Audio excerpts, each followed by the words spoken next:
Boys and girls, ladies and gentlemen, children of all ages. Now, a lot of us out there went through a lot of very very personal depression kind of issues, some sadness, some grieving, some mourning when it was announced that Henry Cavill would not be reprising his role as Superman going forward inside of the DC universe out there after we got to see him in Black Adam, got to see him with the proper curl, got to see all that kind of stuff. It was a great tease that was never going to be fulfilled unless hashtag Zack Snyder's Justice League to Netflix actually ends up panning out. But that being said, boys and girls, I am a DC fanboy. I love me some Superman. I love me some Batman. That's just the way I am. And now that we've got James Gunn's complete and total reboot with the new DC universe out there, it looks like we might actually have reasons to be cautiously optimistic about that, especially if you were one of those ones out there that was not a fan of Snyder's version of Superman out there. And I know it was very divisive. I enjoyed it, but I know there's a lot of issues with it. I know I completely and totally understand where everybody's coming from on that one.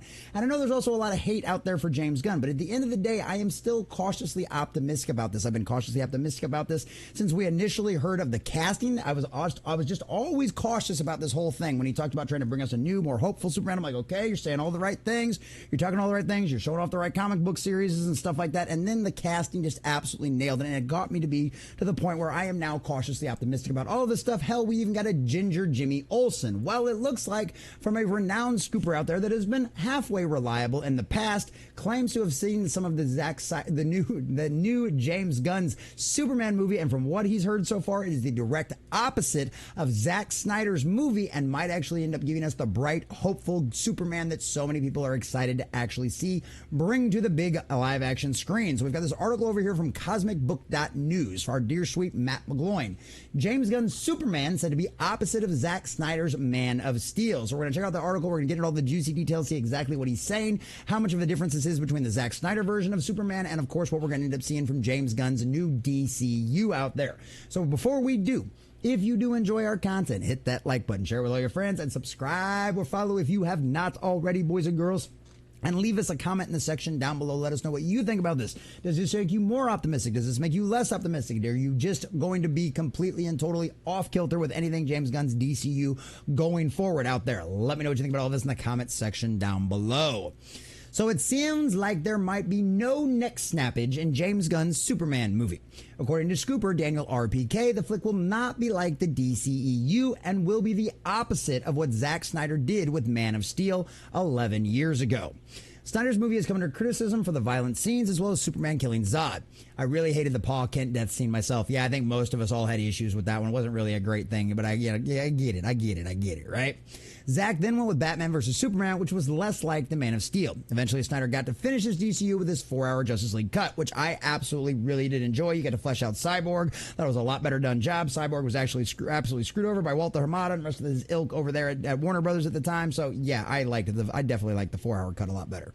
So via CBM, the Scooper says he heard James Gunn's Superman movie was fantastic and calls it a complete shift to hardcore sci-fi and fantasy, the exact opposite of Man of Steel, which obviously was based very much in reality. It definitely felt like a world that you could easily walk into with the military and all the technology being the same as what we've got, which of course is very different from what we've seen in Superman, like even in Superman the animated series, where it felt like it was old, but at the same time there was a lot of fancy new technologies to kind of get. There's probably a specific word for that type of style, but I don't know what it is. But either way, it's cool. It's kind of like what you do with Batman, same kind of universe. It's kind of stuff that DC has always done and kind of the way they've set their universes, which I like and I enjoy it. It's a lot different than Marvel out there, which of course lines up much more with the reality of the real world out there.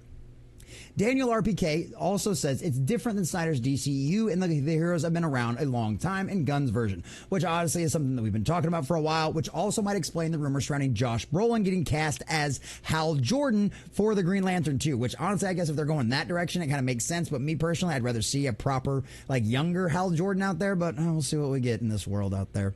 It's set in a world very different from ours and far removed from the DCEU. Heroes have been around for ages, and we'll see how it's affected this world's history and has shaped the DCU. Now, none of this is really new. This is all kind of information that we've had out there for a long time. This is exactly what we've kind of learned, not only from the set leaks and from the pictures we've seen behind the scenes, but even James Gunn's own words and stuff like that. Like this, that is not a scoop. That is not inside information. That's pretty publicly available that everybody knows at this point. And then once again, one of the reasons why I'm excited about this movie, the casting. David Cornsweet has talked about wanting to play Superman in the past and how he couldn't do it because he was Henry Cavill, and then the boy put in the work.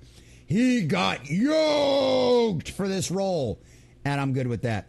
He put in the work, and I'm happy to see that.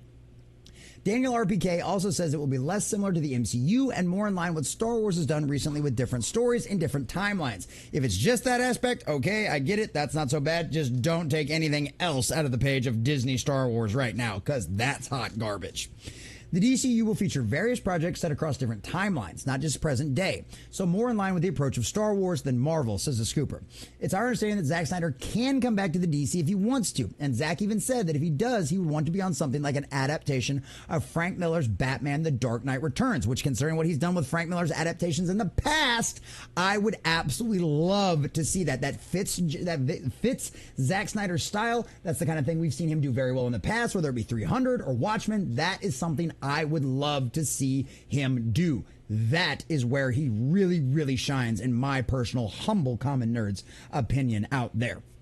And of course, this would be something that would not be attached to the connected universe, which was actually his original plan for his own Superman movie. And that was kind of the idea. Like, we know that James Gunn has talked about having Elseworld stories. There's still rumors floating around about the Keanu Reeves Constantine movie that I certainly absolutely want to see. So a lot of those kind of things are going on there. They have admitted they are willing to do Elseworld stories. It's just James Gunn controls everything that James Gunn and Peter Safran control everything that happens inside of the DCU's actual main primary timeline, because obviously they've still got the second Batman coming out and all of that kind of stuff with since that one was such a success. So they're all considered Elseworld stories, which I'm totally okay with that.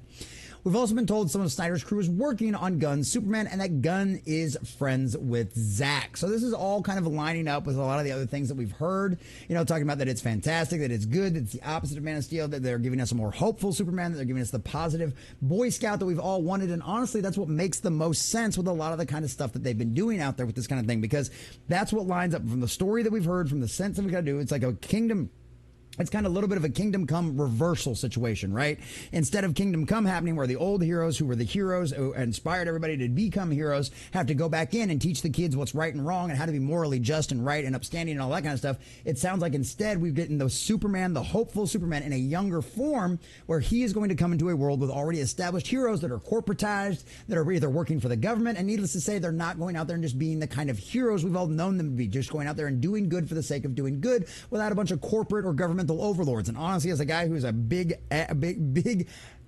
fan of decentralization and less corporate overreach and less government overreach, that is something that aligns and just absolutely fills my heart with joy, because we get to watch Superman, the most heroic, hopeful hero that we have ever seen in any kind of medium industry outside of Jesus himself, which is a real story. Literally, this is one of them situations where I'm excited to see what ends up coming out from this. And if we get to watch Superman go in there and show all these kids how it's done and how the way to do things the right way is going to be, I think that is going to be a very hopeful, positive Boy Scout kind of Superman that we all have severely been lacking and needed to see on the big screen. So James Gunn, you've got my cautious optimism. Can you land things? We'll find out, because one way or another, I'm either going to be roasting you or praising you. That's up to you, and you will get exactly what you deserve, my friend.